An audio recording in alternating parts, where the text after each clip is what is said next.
বর্তমানে আইসিইউতে রয়েছেন বেগম খালেদা জিয়া। তার অবস্থা আশঙ্কাজনক জানিয়েছেন বর্তমান বিএনপির মহাসচিব মির্জা ফখরুল ইসলাম আলমগীর। খালেদা জিয়া এমন একজন নেত্রী যার কথা বাংলাদেশের আওয়ামী লীগ বাদে জামায়াত, বিএনপি, চরমোনাই, হেফাজত, এনসিপি কিংবা গণ অধিকার পরিষদ সবাই মেনে নিত। আওয়ামী লীগ সরকারের শাসনামলে তিনি দীর্ঘদিন কারাগারে বন্দী অবস্থায় কাটিয়েছেন। ইতিমধ্যে তার জন্য দোয়া চেয়েছেন বড় ছেলে তারেক রহমান, দোয়া চেয়েছেন জামায়াতের আমির সহ বাংলাদেশের প্রত্যেকটি রাজনৈতিক দলের নেতা নেত্রীরা। বেগম জিয়া কম বয়সে স্বামীকে হারিয়েছেন, জেলে থাকতে মাকে হারিয়েছেন, অফিসে অবরুদ্ধ থাকা অবস্থায় ছোট্ট ছেলে আরাফাত রহমান কোকোকে হারিয়েছেন।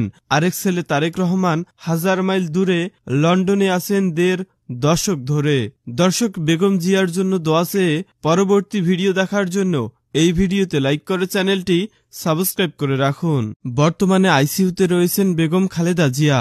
তার অবস্থা আশঙ্কাজনক জানিয়েছেন বর্তমান বিএনপির মহাসচিব মির্জা ফখরুল ইসলাম আলমগীর। খালেদা জিয়া এমন একজন নেত্রী যার কথা বাংলাদেশের আওয়ামী লীগ বাদে জামায়াত, বিএনপি, চরমোনাই, হেফাজত, এনসিপি কিংবা গণ অধিকার পরিষদ সবাই মেনে নিত। আওয়ামী লীগ সরকারের শাসনামলে তিনি দীর্ঘদিন কারাগারে বন্দী অবস্থায় কাটিয়েছেন। ইতিমধ্যে তার জন্য দোয়া চেয়েছেন বড় ছেলে তারেক রহমান, দোয়া চেয়েছেন জামায়াতের আমির সহ বাংলাদেশের প্রত্যেকটি রাজনৈতিক দলের নেতা নেত্রীরা। বেগম জিয়া কম বয়সে স্বামীকে হারিয়েছেন, জেলে থাকতে মাকে হারিয়েছেন, অফিসে অবরুদ্ধ থাকা অবস্থায় ছোট্ট ছেলে আরাফাত রহমান কোকোকে হারিয়েছেন।